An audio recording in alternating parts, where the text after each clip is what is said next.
Awash in the glow of Friday's glorious 2-0 win in Cincinnati. The U.S. men's national team is back on the road and back to the grind of trying to stamp its ticket to Qatar in 2022. Up next, though, a Jamaica side looking to play catch-up as the second half of the CONCACAF World Cup qualifying campaign gets underway. Yes, it's me, Jimmy Conrad, alongside Heath Pearce. You guys know the drill. Qué Golazo begins right now. All right, everybody, welcome back. And before we start, though, a little housekeeping, as we do here. If you're watching on YouTube, please hit, smash, or gently click that like button. Subscribe to the Qué Golazo channel, and then get involved in the comments section. We want to hear from you, of course. And then for those listening to this in podcast form, we appreciate you. If you like this show, make sure to subscribe to the Qué Golazo podcast, wherever you get podcasts, and take a minute, and I know you have a minute out there, to leave us a glowing rating and review.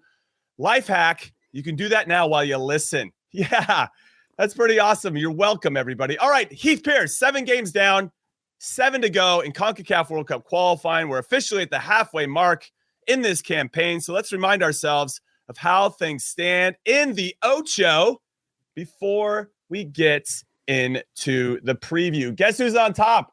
Heath Pearce. Estados Unidos. Yeah, I'm going to go with Estados Unidos. Yeah, there we go. Unbelievable. This is a beautiful thing. 7 games. It's a beautiful thing. Wait.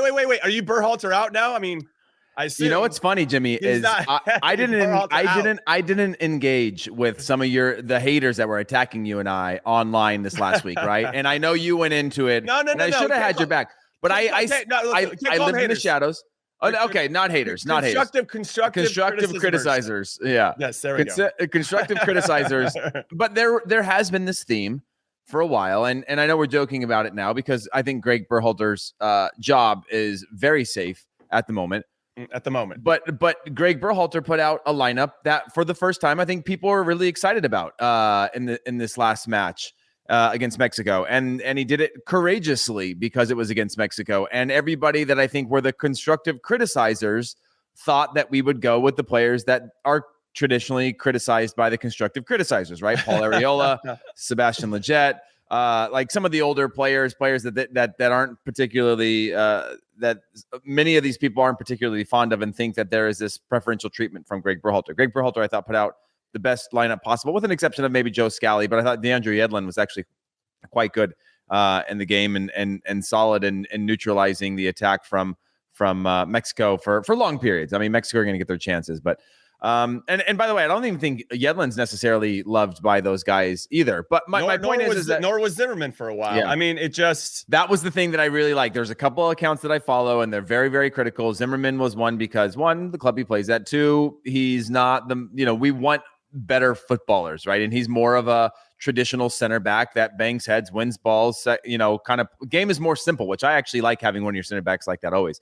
And so I was thinking about it yesterday, and now I'm thinking about it again of like, should I pop back in from the shadows of the internet just to knock on the door and ask people a temperature check on where things are at? Because things change quickly. You gonna poke the bear? You're looking. I don't want to poke the bear, Jimmy, but I do want there to be some perspective on this, or at least like, I love hard criticism. I don't really like when people come after me and say that I'm part of this like mouthpiece of U.S. soccer and things like that. That's a little bit different. But like when people come at me and say, hey, that's wrong. I think you're wrong. I think Greg Berhalter should do this differently. I love that kind of criticism. I love that kind of debate.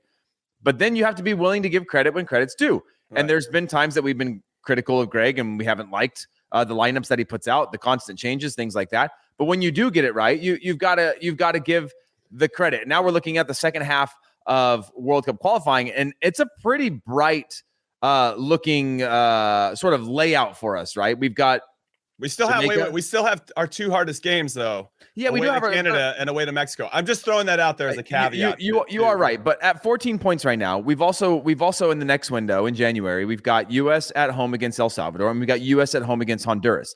That's 6 points. I'm not saying it's guaranteed 6 points, but I see 6 points in there. And in between, you play Canada away. So if you're looking at that window, the Canada game doesn't have as big of implications. Now, should the U.S. still beat Canada? I think so. Should the U.S. at least compete for a point on the road against Canada in probably blizzard-like conditions?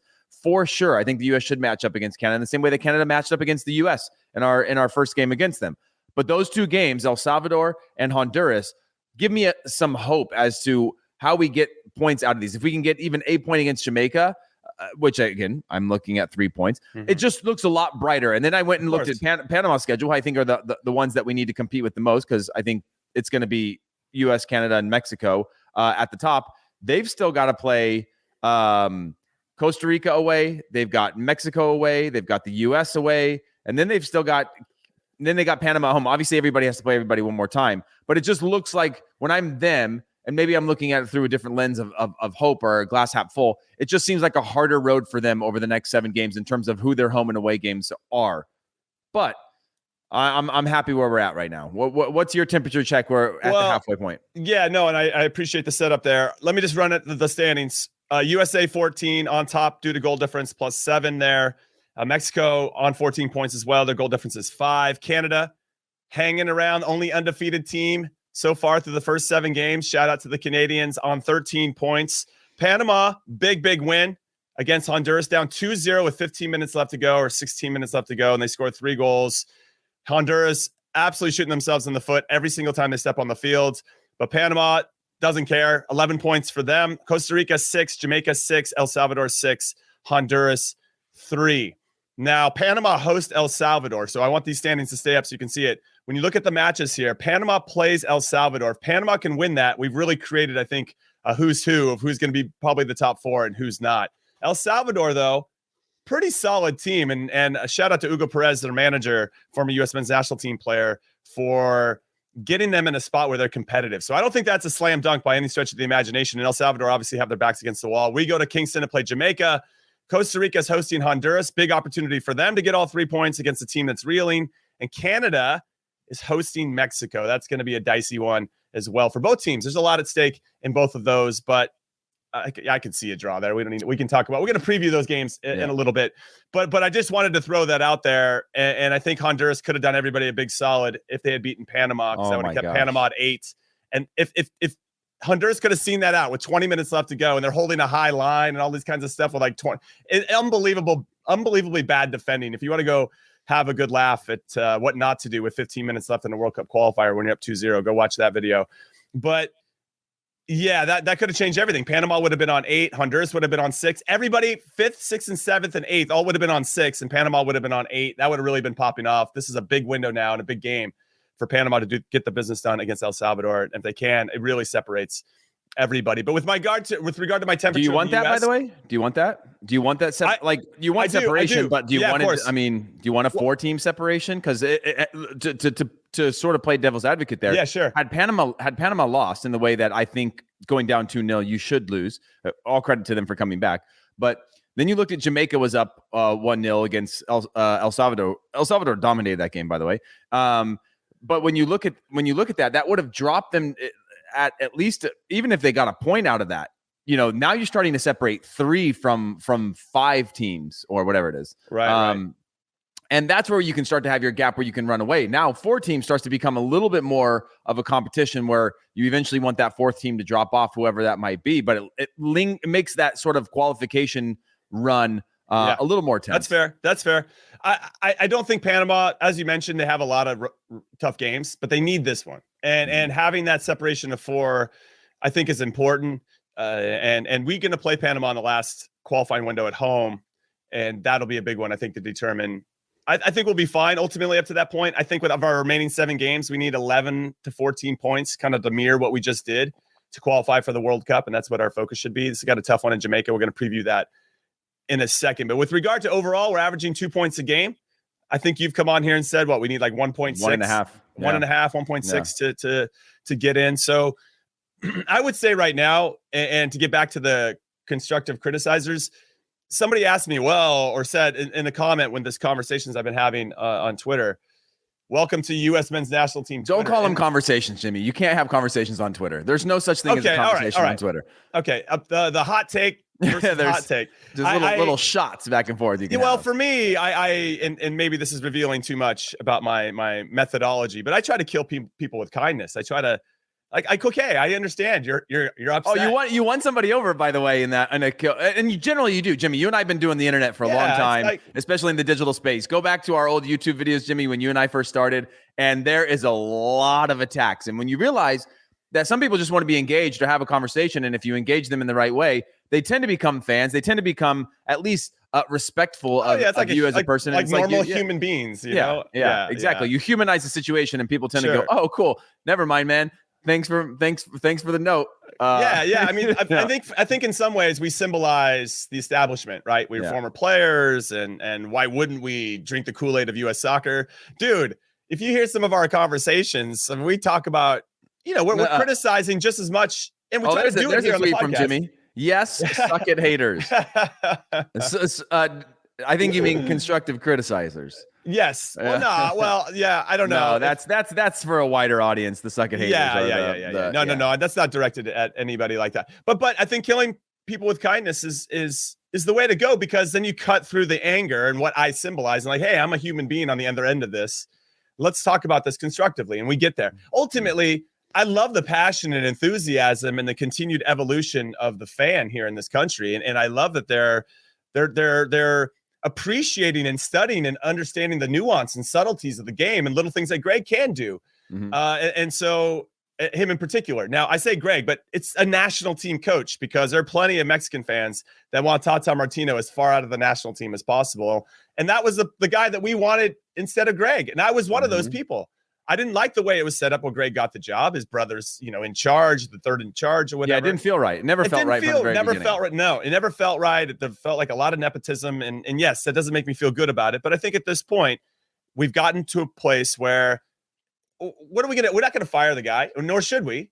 And that would disrupt everything as well. There's no easy fix. So it's just kind of like, I'm going to back the guy through this. And if he qualifies for the World Cup, kick ass. Then when you get to the World Cup, you better kick ass or you're out. I'm actually a fan of, just to throw my flag in the ground, I don't think any national team coach should have the job for more than 4 years. Now, I say that knowing I was the beneficiary of Bruce Arena's second stint, or when he stayed the second go around for the 2006 World Cup. So I benefited from having Bruce his second. I got my first caps in that second. Right before that second four year win. No, right at the end of his second 4 year, is when I got my first caps under Bruce. Yeah, so and I'm a big Bruce fan for a number of reasons. I'm extremely biased because the guy took me to a World Cup, but I would say that at the same time, I do hold him somewhat accountable for the 2018 World Cup failure. Of course, why wouldn't I? Right? I mean, sit here like he should have done some different things, and I'm sure he would acknowledge it as well if he ever wants to address it, which I wouldn't at this point. Just look forward, Bruce. Just keep looking forward. So I just don't think there should be. I think we should have somebody else. The players have to hear a different voice, and I think that's what keeps it fresh. Anyway, we went off on a big tangent there. Let me ask you this though. Then for this last game, I've really struggled now, because we look at U.S. beating Mexico 3 times in a summer, completely different teams across the board that we rolled out for those. I look at the fact that we beat Mexico in a qualifier at home in a pretty convincing fashion, other than giving up a few chances, which we can analyze, till the cows come home. And we know that those are part of the game. But overall, I'm trying to understand, where is this team at? And the thing that I keep hanging my hat on at the end of it is that this team is way better than they were at the Nations League. They're way more experienced in international football than they were in the Nations League. They've gone through all of these things, good times, bad times, tough times, amazing times. And now we find ourselves in a good position in the table. We've had a nice little piece of humble pie against Panama. We had a nice piece of humble pie in the first half against Honduras, against El Salvador. We've had to learn certain things. So when I look at it and I'm trying to find, like, what is the identity of this team, what I get out of that Mexico thing is that they're capable of, also against Canada, they're capable of fighting. They're capable of tapping into it. I think Greg Berhalter, the thing that I've been softer on him over time is his evolution. This team has evolved. Go back to the very beginning. We wanted to play a Berhalter ball, Columbus Crew style, defenders high and wide, play through everything, good football, which I would love to do, by the way. But then we've evolved some. We've decided to realize that we've got quality players, and there's going to be other ways in which the game presents itself that we're going to have that intelligence to beat that. So when I look at this win against Mexico, and sorry, I asked you a question and then I answered it, but I want to get your take on this. I'm still looking for, have we rounded the corner? Has this team arrived, or is this another match in isolation, which we've seen, which I thought most of our World Cup qualifying matches felt like matches in isolation, right?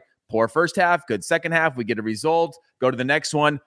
Poor first half, solid second half, and it just didn't feel like the team has arrived at a moment where we know who we are, we know how to go out and get results. And I thought the first half against Mexico was pretty good, other than giving up a few clear-cut chances. Yeah, I thought we were a little sloppy with the ball, and was fixed, and that was sorted out, and that was talked about and discussed. And I think the nerves, we settled in a little bit. And I thought in the second half we were a lot sharper when we could take a breath and be like, all right, cool, let's just clean up the pass. Because I didn't really feel like it was due to the press of Mexico per se. It was just little passes. Even guys that uncharacteristically were giving up bad passes. Tyler Adams jumps out when he made that bad back pass. Would you say it was a bad half, though? Was it a bad one in your book? I didn't think it was a bad half, because what I thought was interesting about the half was that we actually still outpossessed Mexico 54% to 46%. You're like, all right, whatever, man, that's 50-50. I'm telling you, that's a big deal, because historically that's very 70-30 when Mexico and the U.S. play against each other. Having been on the field for those, you suffer because they're very good at keeping the ball and doing something with it. And we didn't do that in the past. I mean, there were moments, right? We'd have maybe 5 to 10 minutes every half where we kind of regained the control of the tempo. But more often than not, we were reactive. We're counterattacking. And I thought in this game, in the first half, we were trying to do it, but we were just a little sloppy. Our set pieces, Brendan Aaronson's got to whip in a better ball, and I think he would probably acknowledge he needs to do the same. Just these little things that got better, markedly better in the second half. Yeah. And what I think I learned from Friday's game in particular was that confidence goes a long way. And when we play on the front foot and we're playing with confidence, and that other team can sense that, and we can sense it as well, we are so much fun to watch. Honduras second half, it felt like that in the second half against Mexico as well. All right, now it's time. And I feel like we picked it up a level, right? Everything got a little bit sharper. We were a little bit more purposeful in what we were trying to do. I felt like the first half still felt more like hope. I hope this works out. I hope this cross finds Ricardo Pepi in the box. I hope. And then in the second half, it was like, you know what? Let's not dick around anymore. Get the ball, whip it in. Let's commit some more numbers. And I think we're getting on the end of stuff. Yeah. And all of a sudden, we started finishing. You have a phrase that I always forget what it is, but like finishing our chances, finishing the play, right? Finishing the movement, not half-baked ideas. Yeah. Bringing attacks to conclusion. I love that. It's such a coaching thing, but I love it. So I thought we did a better job of that in the second half. And when you do bring attacks to conclusion, the next one becomes a little bit like you have the win at your back. And Timothy Way in particular, I thought really epitomized that.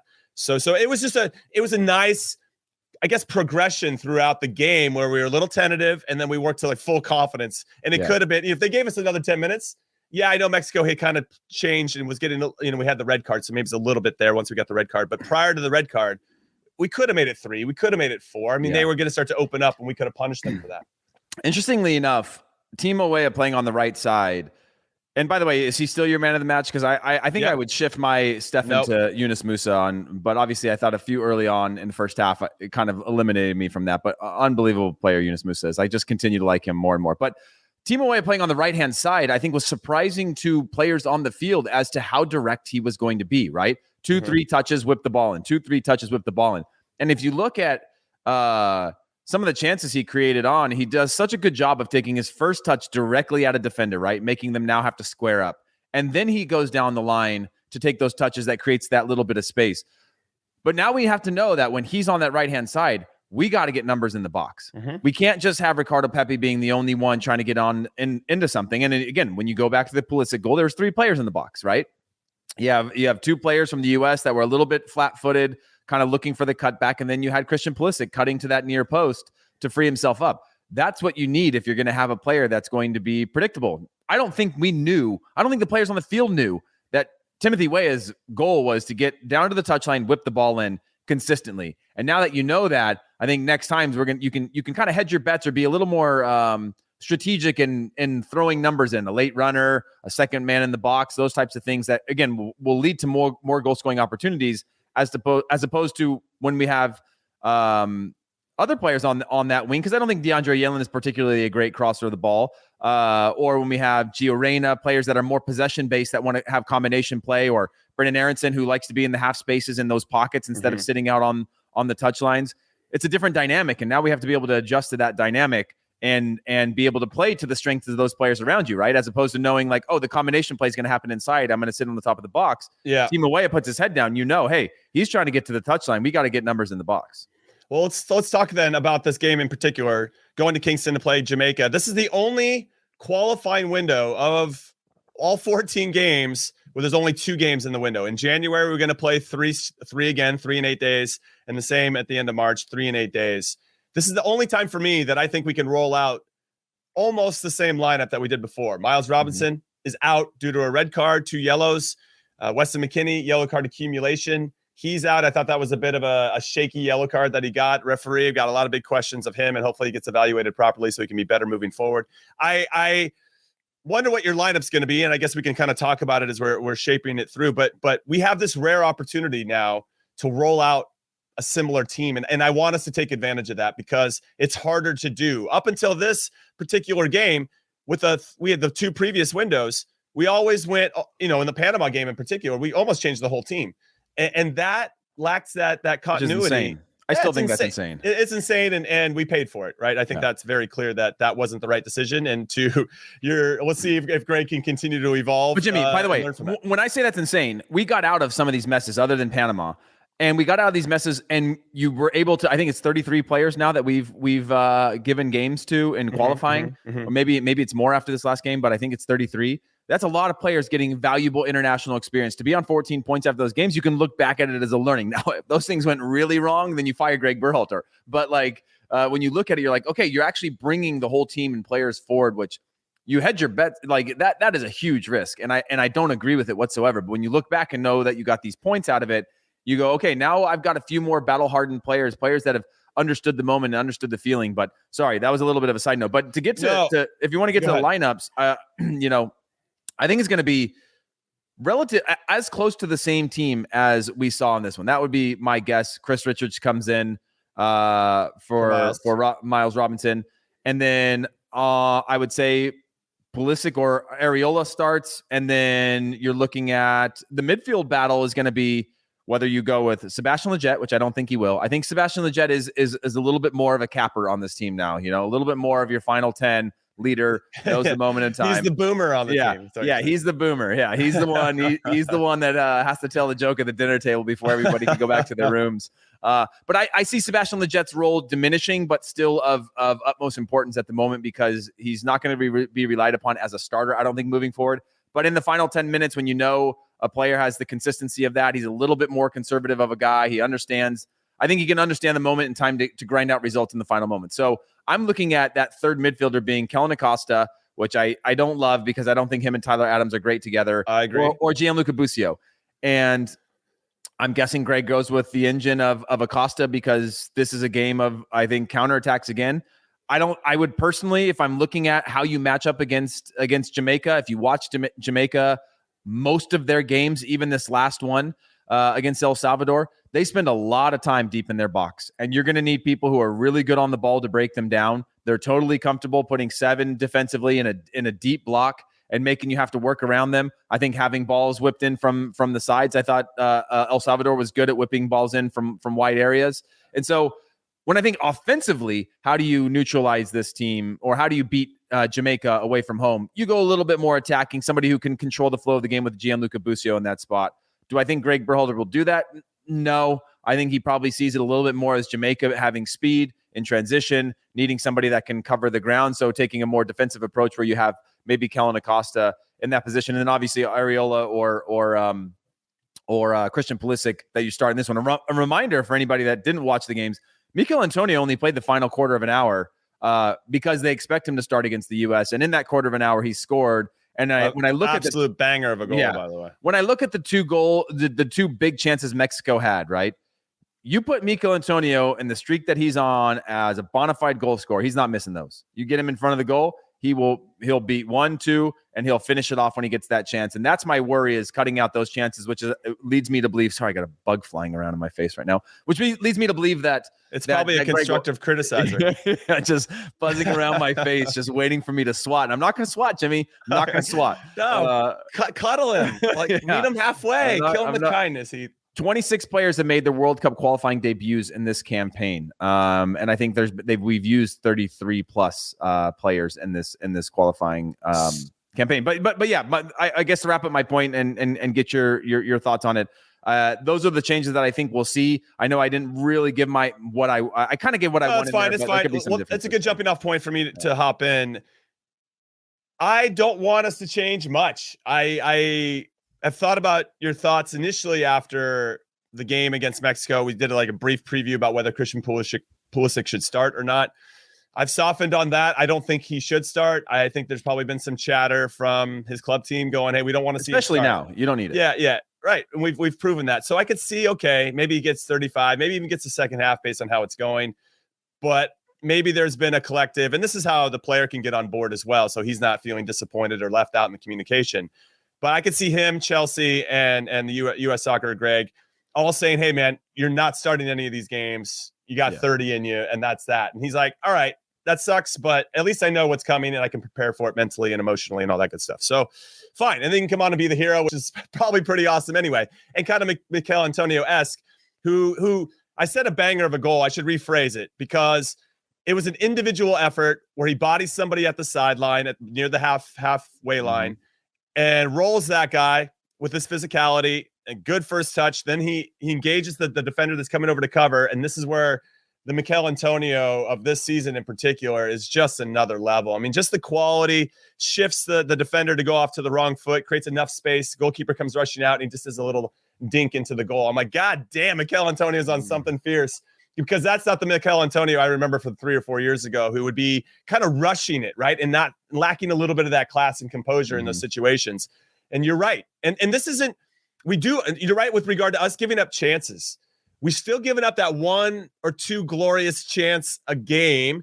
And Canada hurt us on it, right? Alphonso Davies made the most of it. Kyle Aaron saw it through. Mexico did not.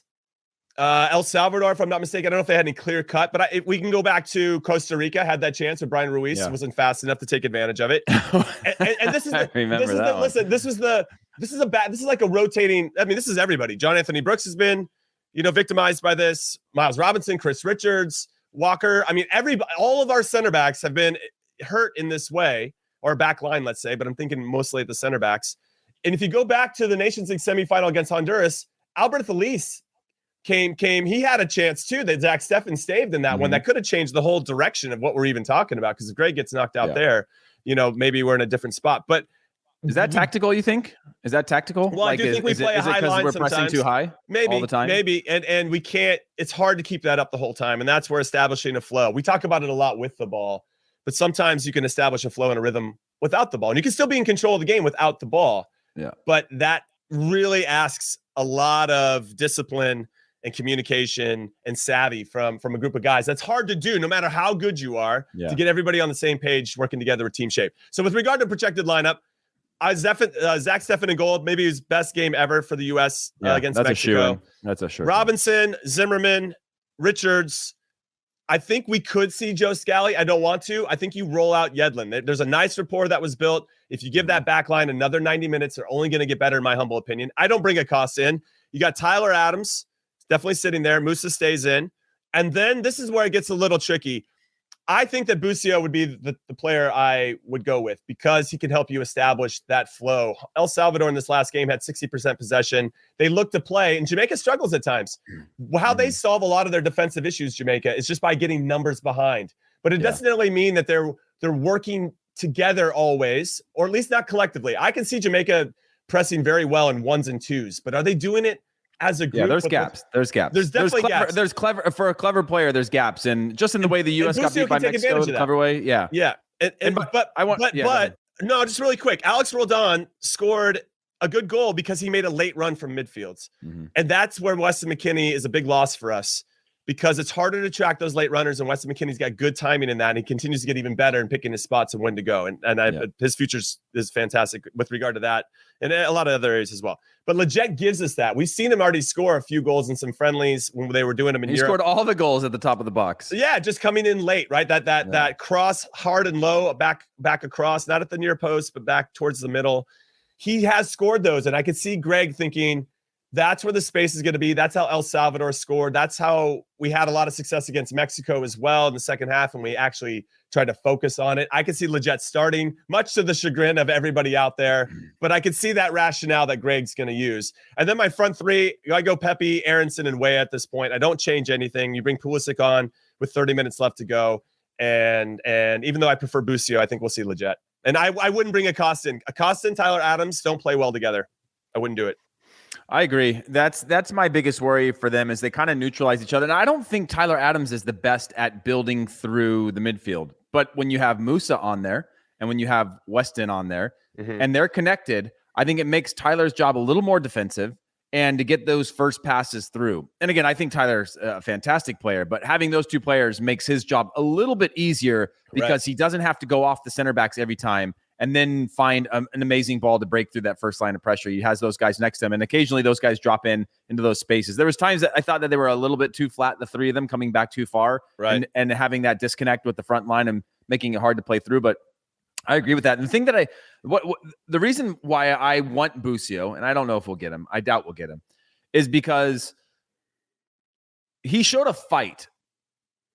I don't remember what game it was, but it came in at halftime, came back, and it may have been the Gold Cup or something, but he showed this fight and this willingness to scrap that it was going to be more than just being a luxury player, more than being the American Pirlo, where he's really good on the ball, really clean in possession, and then we go down a man defensively because he doesn't have that sort of transitional speed and effort and that defensive fight. I think he's shown that since then and shown a more willingness that he's going to have to get in and play a little bit dirty. And I'd love to see that part of his game continue to develop. And the only way you get that, and I know he's doing that, he's being forced to do that at Serie A. You can't be a luxury player in a team that's fighting relegation. Well, maybe not so much at the moment, but are going to spend the majority of the season still fighting for every 3 points, has some sort of big implications in the table. So he's one that I think we should trust a little bit more and continue to get those reps.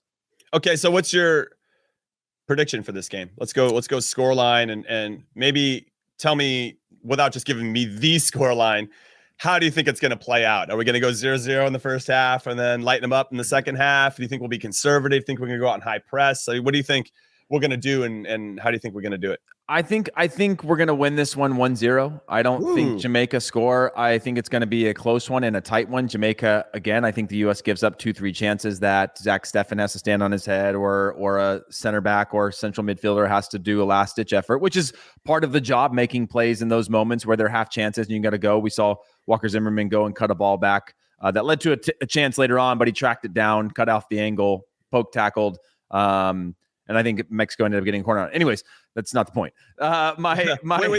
Would you accept a draw here, though? As a fan, listen, would you accept a draw? Because really, the blueprint is draw away from home, win at home. Absolutely. I think we probably have an unrealistic expectation of this game right now in terms of beating Mexico at home 2-0. I think playing away against anybody in CONCACAF is a huge challenge, and it's a grind. You know, you're talking about all the conditions we talk about of qualifying in CONCACAF, from the pitch to the weather to the ref to the everything. We know that there's going to be an empty stadium, so I think that plays to an advantage for the U.S. In terms of not having that hostile crowd that you can get in Jamaica that can be loud and rambunctious. So I think a draw should be realistic. And the only reason I think the U.S. should win this one, but the only reason I'm okay with the draw is because of what we talked about earlier on in the show, where the future games, the next window, right, where you're talking about El Salvador and Honduras at home, Canada away, I go, okay, there's plenty of points in there that we can go and get. Therefore, a draw. Let's not be greedy and give up all 3 points. But there will be a few chances if the U.S. has the clever. If we go out conservative, I think with the lineup, if I'm saying conservative in the sense of Lletget or Acosta, I think a draw is on the table. If we have a Busio and have a little bit more of this, hey, let's try to break them down, wear them down, then I think there's better opportunity for a goal there. For the U.S. at least to score. Now, holding down the fort is going to be different when you're not conservative. So I think there's a little bit of a trade-off that we're looking at here that I'd like to see. I think the U.S. wins 1-0 on this one from probably subs when we change the dynamic of the game. But I'm guessing we roll out a pretty conservative lineup looking at a point from the start. What about you? Yeah, I'm leaning.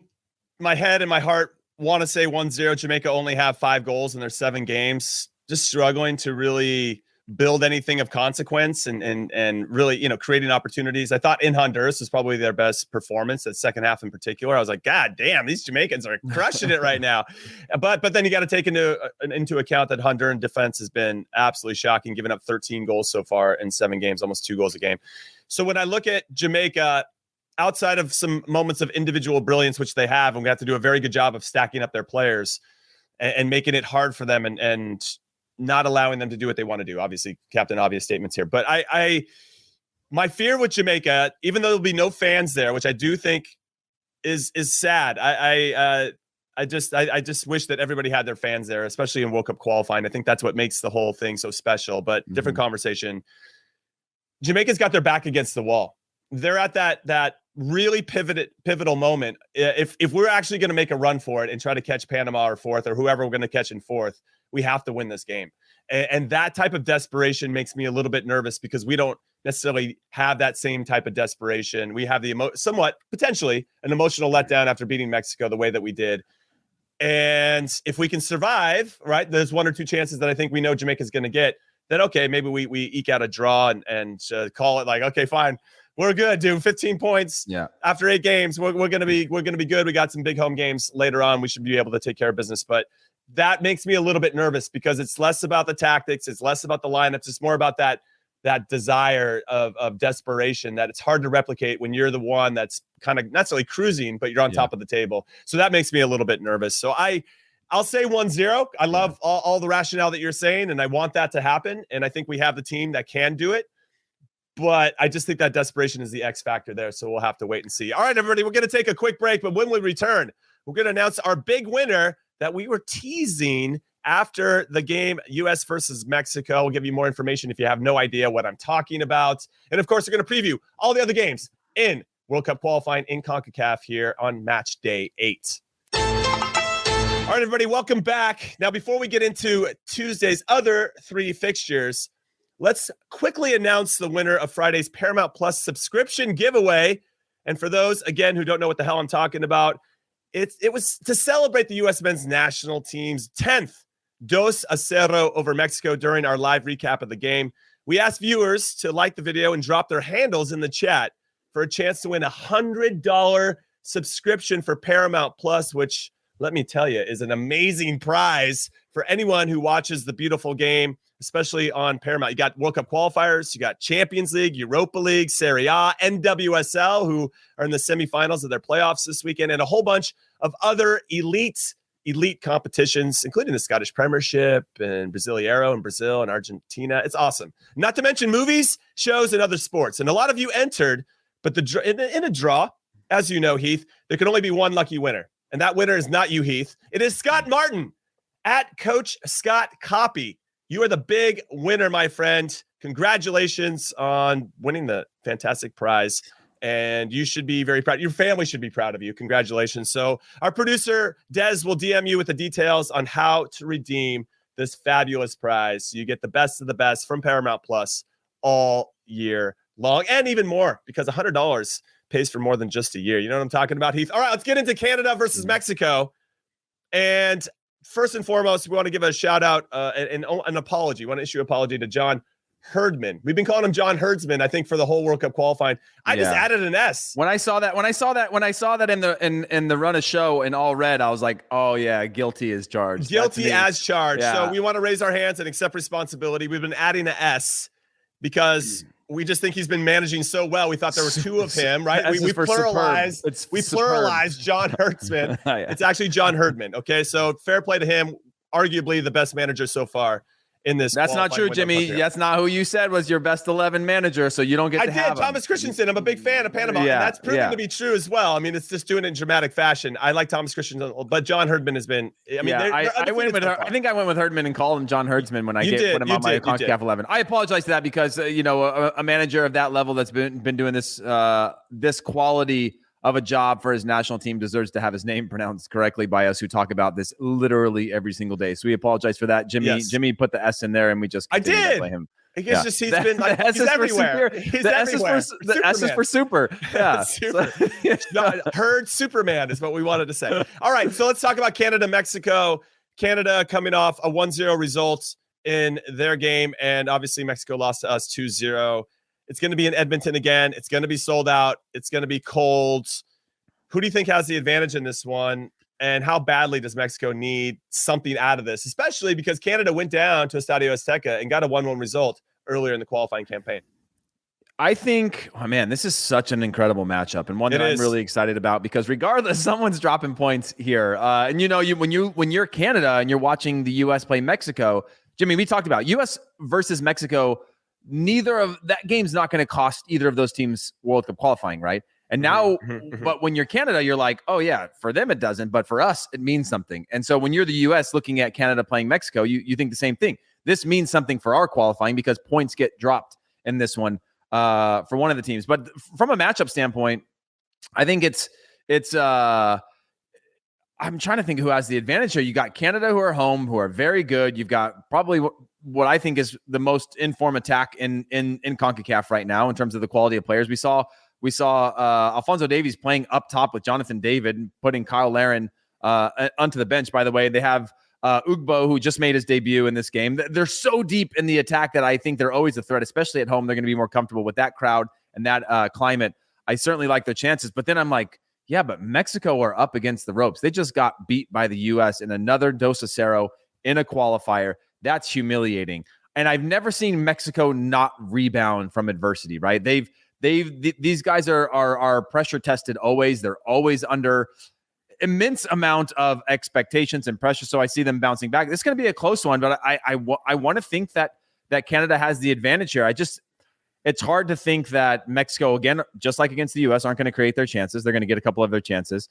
So I'm kind of sitting on the fence in a weird way. This is a game that I can't wait to watch and see what lineups get rolled out. But if I go player for player, I still think Mexico have more depth and experience than I think Canada do. But Canada have tapped into something different, and then their attack is phenomenal. Yeah, I just want to say that all of these games are on Paramount Plus. Every single World Cup qualifier is on Paramount Plus for this match day 8. So it's very exciting. What I also like is that the U.S. play very early. I think it kicks off at 2 p.m. Pacific time, 5 p.m. Eastern. And then you have Canada-Mexico kicking off at 6 p.m. So you can actually get to stagger and watch some of these games, and that pumps me up. Right. Now, with regard to this, when I think back at the time they played in Mexico, Alphonso Davies was playing very high, and he didn't start there. They played it looks like a 4-2-3-1, and Alphonso Davies was out on the wing. But as the game progressed, they put him higher and higher up the field to really put a ton of pressure on that Mexican back line, because that Mexican back line, not very fast. And when you have somebody that can stretch the lines, can get in behind with a well-timed run, they had to be honest. And that meant that stretched that midfield a little bit. And what we saw against the U.S. in particular, Mexico doesn't necessarily have the horses to cover the ground in the same way, especially if you're going to put Edson Alvarez in a single pivot in front of that back four. He can't cover all that ground. And the other guys just aren't workhorses enough, or just don't have the legs anymore. I'm looking at Hector Herrera. He'll do it for a while. But if you can get him stretched out and you get him out defending on the sidelines, it creates so much space in the middle of the field. And I think Canada's now good enough to exploit that. So I could see Alphonso Davies staying up high in this one again and forcing that back line, pinning them back a little bit, and actually sitting between the right back and the right center back, because then that doesn't allow Mexico to create those numerical advantages that they like to create when they try to move up the field. I like Canada in this, and I think Canada's a tough matchup for Mexico in a lot of different ways. Mexico, I think, is going to come out and be conservative. I think their tail's between their legs a little bit. I don't think they can have that same bravado. Their front three, their heralded front three, got pocketed by a couple MLS center backs, and let me tell you, that makes me super pumped up. Way to go, boys. Zimmerman and Miles, I'm looking at you. But Yedlin and Anthony Robinson, obviously, very good as well. So I like Canada in this one. I could see Mexico playing for a tie and trying to be very thoughtful in how they're going to attack and win so they don't get stretched out, because I think on the counter is where Canada can really hurt you. This is a great game in terms of two managers, one who has a ton more experience, I think, than John Herdman, but is now in crisis mode. And then you have John Herdman, who's like, I could do no wrong, baby. Like, I could be president of Canada at this point. That's how well everything's going. I like Canada to probably squeak it out. This is going to be an interesting game. I like Canada. I'm going to losses in a row. I mean, you're talking about some jobs on the line, maybe. We're talking Mexico dropping to third after this qualifying window after not losing any games. So it's going to be a one to watch. Again, it's on Paramount Plus. Let's move to Costa Rica versus Honduras. Kind of battle of the bottom. Costa Rica loses in Canada. Keylor Navas wasn't in. It was a goalkeeper error that led to the goal. Costa Rica's going to fight. They're going to battle. They're going to scratch. They're going to do whatever they can to stay alive in this. They have to beat Honduras at home. Otherwise, it's over. Honduras is in the mud, in my humble opinion. What do you think? Yeah, I agree. Costa Rica are one win in their last 5 right now. You know, when I look at this Costa Rica side losing 2 in a row, going into this game, they're just old. You know, they don't, and I don't want to stereotype this old to use it as this crutch or excuse. They just don't have that youthful energy that that you have game changers that can come on, that can have that spark off the bench or even be starters, that next generation. And you know, every so often we see these people go through these cycles where you have to rebuild all these things and you have to have that next generation. Again, we saw, and this is a take for another time. We can talk about it another time. The best of CONCACAF Central American countries was when there was mechanisms that were helping to develop those players in Major League Soccer, which is behind Mexico, a better developmental league than the domestic leagues. When those players were getting key minutes, and some of them are still playing, you know, the 3-4 players of Costa Rica playing in MLS.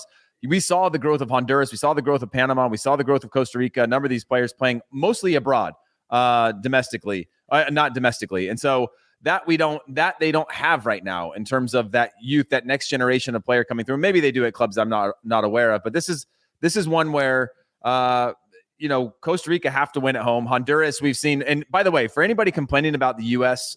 Being a second half team, it's better to be a second half team than be a first half team. Let Honduras explain to you what it's like to come out flying in games, only to just literally, you know, crap the bed for the final quarter of an hour in a second half of a match, and now find themselves with probably more good matches than bad matches in terms of minutes played, but at the very bottom of World Cup qualifying because they didn't know how to manage those minutes or know how to manage results. But yeah, Costa Rica have to win this one if they want any chance of staying alive. I still think that they're kind of out of it, you know, but a swing there, if Panama were to lose against El Salvador, I could put them right back into a contention for a 4th spot. You know, 4th spot is still, the 4th spot's a playoff spot, right? Right. So That's there's still a lot of implications for the teams on 6 points to be able to just inch closer. You're only at the halfway point. There's plenty of points out there. So if you can, but these are I guess my point is, these are the kinds of games you have to win if you want to be even talking about the 4th spot. Well, that's the thing. I mean, if you can't beat Honduras at home, given how Honduras has been playing, you don't deserve to go to a World Cup. I think that's the best way to sum it up. And I'll say the same thing about Panama. Panama's got El Salvador at home. This is the last game of this window. They need to win. They're on 11 points. They are in a good spot to really solidify their position in qualifying. Is that automatic? Is it the 4th? I don't know, but they're starting to become a who's who and a who's not. And they need to win this one at home. And they've put themselves in a very good position to do so. They were down 2-0 in Honduras with 15 minutes left to go, and they won 3-2. Now, that says a lot more, I think, about Honduras than it does about Panama, but they created their own luck. And Maynor Figueroa, the captain for Honduras, 38-year-old, makes a bad mistake, which allows Panama to get that sense of belief in the 77th minute. And Rolando Blackman comes in and scores and toe pokes it in because there's a miscommunication between the most experienced defender in CONCACAF and the goalkeeper. And he allows Blackman to come in and toe poke it in. And that changes everything. Panama gets that momentum and Honduras just completely capitulates. And now they're struggling. But very, very surprising play for Maynor Figueroa in particular. So when you think about what Panama can do and the fact that they didn't give up, even with 15 minutes left, down 2-0 in San Pedro Sula, feeling under the gun and not really creating too many opportunities, they get something out of nothing, and then they parlay that into 3 goals. And that's where I think Panama has that talent. Now, El Salvador, I said before, really impressed with how they've been approaching this. They're on 6 points. They need something here. They could do everybody a big solid, including Jamaica and everybody else, if they could get something off of Panama. They don't necessarily have to win the game, but even if they can eke out a draw, that makes a big difference, and it makes it harder for Panama, who, as you mentioned before, have some tough games. I think Panama are going to do the business here. I think Costa Rica are going to do the business here because they have to do the business here. You can't mess around anymore. We're getting to that point in qualifying where this is going to really dictate how you approach everything else. And this is the last game for 2 months before our next thing. And they have a lot of time to think about how their fate is going to be determined in 2 months. And you want to go out on a high note. And that includes Jamaica, US, Mexico, Canada. It includes everybody. Imagine if you're Tata Martino and you lose to Canada, you've lost 2 back-to-back games, you're in third. He now has to sit there and just eat crow from all these journalists from that country, crushing him. For the next 2 months, that guy in particular probably needs some type of result. And so do a lot of these managers, because that 2 months is a long time to sit there and hear about how you suck as the guy in charge. Well, you got, Christmas in there and New Year's. Yeah, you could enjoy sure. Everybody's a few days off that. Yeah. But I agree with you. I think but my gut's telling me there's going to be a draw between El Salvador and Panama. Oddly, interesting. Early on in qualifying, I thought the team that was most hard done was Honduras until they played the U.S., right? I was like, man, they could have beat Canada. There was points out there for them. They're leaving stuff on the table. They're getting these non-results. And then the U.S. sort of just sent them into this sort of downward spiral that they've been on since then. And still seeing flashes. Now I think the team that's the most hard done, when you look at the way that El Salvador played against Jamaica, even, they dominated the match. There was a sequence where they hit the crossbar twice in the same play, where they hit the crossbar, comes back out, they hit the crossbar again. There was a number of saves that needed to be made for Jamaica to stay in that one, and then only to be robbed, to have to come back in the closing moments just to get your draw. I think is they've been sort of hard done, and eventually, I guess the point I'm trying to make, eventually they're going to round the corner on that. It can't be every single game that they find themselves, we played well, but we're not scoring enough goals to win games, or we have to now come back just to get a point. Eventually they're going to have that moment where they round that corner. And I think this is one where they can at least get a point or show up for something even more. Maybe I'm just putting a little bit of that into the ethos because of they're playing Panama, but I think this could be the one where El Salvador finally get the points that I think they've been deserving of at other points in qualifying, but haven't gotten it. Yeah, this is a great match day. Every single game is big. And so again, make sure you check it out on Paramount Plus. And speaking about Paramount Plus and our schedule in particular, how's that for a segue, Heath Pearce? Great. Let's take a look at this upcoming week. Not only do you get the good stuff here with our preview, you have the U.S. Men's National Team Hour going live every week to talk about the U.S. Men's National Team. Thinking about it as a digital tailgate before the big game, or just to get caught up on all the news that maybe you've missed out on. That's happening on Monday, 4:15 p.m. Eastern time. And then we'll do a live recap. You'll hear it, of course, on podcast form. But if you want to be a part of it immediately and really join in with us on the raw emotion, come find us right after the game on YouTube. That'll be happening Tuesday, 8 p.m.-esque, Eastern time. And then we have November World Cup qualifying takeaways live. We're going to go again live on YouTube on Wednesday, 5 p.m. Eastern, to really break down everything that we saw. That should be a lot of fun. And then Friday, we got our weekend preview and betting tips. You'll find that on podcast form. And then we'll have our weekend recap live on Sunday, 4 p.m. Eastern. It is all popping off. We deliver the goods here. So if you're listening on Apple Podcasts, do us a solid and leave us Qué Golazo a rating and a review. It only takes a few seconds. It helps us to continue to make free episodes just like this. And of course, if you head over to YouTube, hit that subscribe button when you're leaving comments, hit that like button. Again, it allows us to get bigger and better and allow us to give even more giveaways. The bigger we are, the more giveaways. Can I just say it like that? That's the bait, everybody, that we want you guys to be involved, and we want to take care of our community. We appreciate all the enthusiasm and passion we've gotten so far. Heath Pearce, thank you so much for doing the show. You're an absolute legend, and I hope that 1-0 result for the U.S. over Jamaica comes true. Thank you. I thought you were going to come in a little bit quicker. See you, everybody. I don't know what to say. Wait. Before Jess sends it up, Jimmy, I want to talk about something tomorrow on the USMNT hour, which we'll get to. We're going to check out right now, but I want to talk about Chicharito and your thoughts on him and El Tree. Is there, is there a little something there? Well, there will be, but I'm going to save it tomorrow. Yeah. So I appreciate you bringing up Chicharito because he does not seem happy. Okay. Later, everybody.